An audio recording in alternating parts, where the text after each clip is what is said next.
What's going on, everybody? Good morning. You are tuned in to another episode of Black Man Into the Wild. You know I'm blessed to be here with you all today. And as always, I'm blessed to have you here with me as well. Before we get started, as always, if you have not already, please go ahead and subscribe to this channel, like the video, and share with your friends if you like what you hear. Also, you can listen and download each episode of the podcast on Spotify and Apple Podcasts. We're streaming on all major digital streaming platforms, including Amazon Audible and iHeartRadio. I appreciate your support. All right, let's get right into these stories. Realwear, Vancouver-assisted reality startup, raises another $24 million. Now, the core technology that we're getting ready to see here, an optical head-mounted display, is a wearable device that has the capability of reflecting projected images as well as showing and allowing the user to see through it. OHMDs have existed since 1997 in various forms, but despite a number of attempts, they have yet to be commercialized.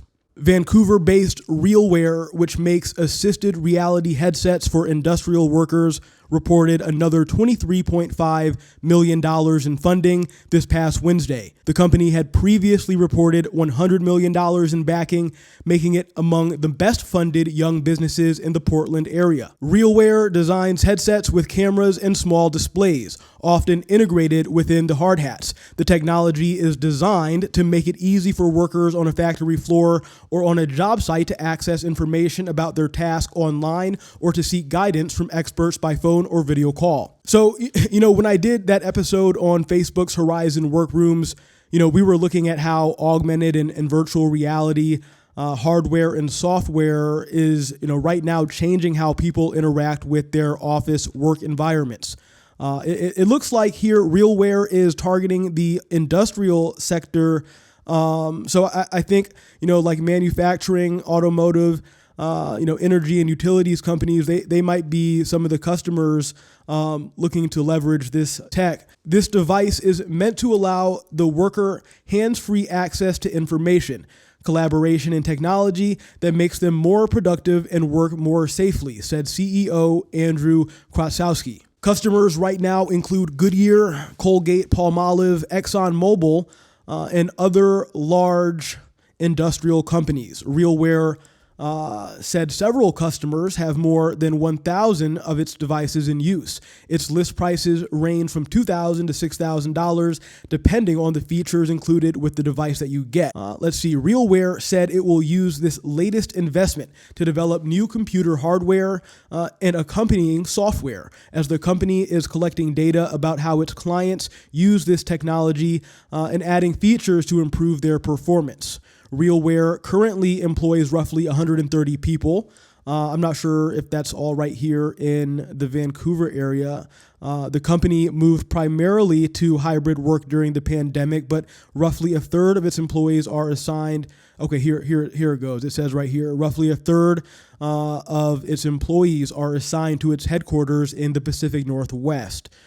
Let's see. It finishes off here. Investors backing the $24 million in funding. This most recent round, including Foundry Group, a venture capital firm in Colorado, prior Realwear backers Columbia Ventures Corp, and Qualcomm Ventures. Next, Apple shows augmented reality and virtual reality headset to board in sign of progress on key project. Let's see here. Apple executives previewed its upcoming mixed reality headset to the company's board last week, indicating that development of the device has reached an advanced stage. The company's board, made up of 8 independent directors and Apple Chief Executive Officer Tim Cook, convenes at least 4 times a year. A version of the device was demonstrated to the directors during the latest gathering. The headset, which combines elements of virtual and augmented reality, is Apple's next big bet. It represents the company's first major new product category since the Apple Watch in 2015 and would vault the tech giant into a still nascent industry, one currently dominated by Facebook owner Meta Platforms Incorporated. The current device has been in development since around 2015. with the company assigning 2,000 employees to work on the device as part of a team known as the Technology Development Group. The group is staffed with former hardware and software engineering leaders for the iPhone, iPad, and Mac, in addition to key hires from NASA and industries spanning gaming, graphics, and audio. During its development, the device faced pushback from one of their former chief designers, I think Johnny Ive, who didn't believe Apple should release a headset that would take people out of the real world. Ive, who left Apple in 2019, preferred the concept of augmented reality only glasses, but that product wasn't going to be ready until much later. When the actual headset ultimately launches, the product will step up competition with other tech giants, including Meta, Sony Group, and Microsoft Corporation. Meta is launching a mixed reality headset in the coming months. We've talked about that here before, of course, that will be similar to Apple's device. The product, codenamed Project Cambria, will be priced higher than $800, the company said. Apple's device could cost upwards of $2,000, according to people with knowledge of the device's development. Last year, the company believed it would sell about 1 unit per day per Apple retail store. Now, that may not sound like a lot, but trust me, over time, and truthfully right away, it starts to add up. The market for augmented reality and virtual reality headsets grew 92% last year to over 11 million units, according to data from IDC. Meta's Quest 2 headset currently dominates the market with about 78% of sales in 2021.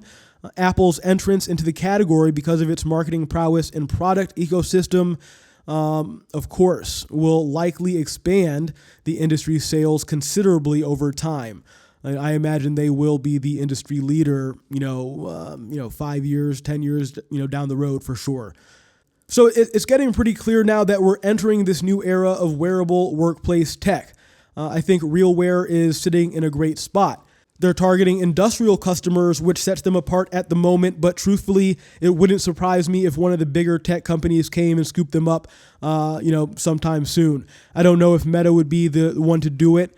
Maybe Apple or Microsoft, just because they have the deeper history and knowledge developing hardware tech. But, what do I know? As far as the virtual headset that Apple is developing right now, the article didn't really get too much into any details about the features or capabilities.